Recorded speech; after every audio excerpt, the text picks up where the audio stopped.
Menjelang Lebaran, warga Baturaja Oku yang hendak mudik mulai memburu tiket kereta api. Pihak stasiun Baturaja sendiri sudah membuka tiket mudik Lebaran sejak 1 bulan yang lalu. Menjelang Hari Raya Idul Fitri tahun ini, tiket keberangkatan kereta api mulai diburu pemudik. Hal ini terlihat dari catatan pihak stasiun kereta api Baturaja.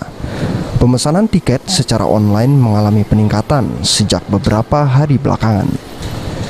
Menurut Kepala Stasiun Kereta Api Baturaja, peningkatan ini sudah terjadi sejak beberapa hari belakangan.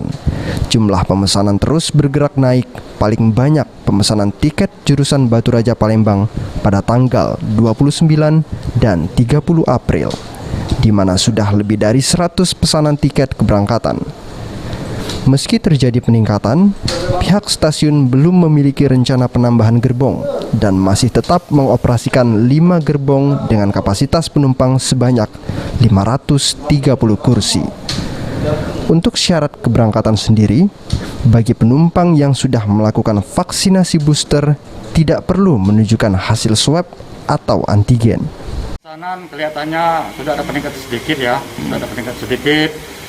Di tanggal 28 sudah 55 penumpang, di tanggal 29 sudah 83 penumpang yang memesan tiket Baturaja ke Kertapati.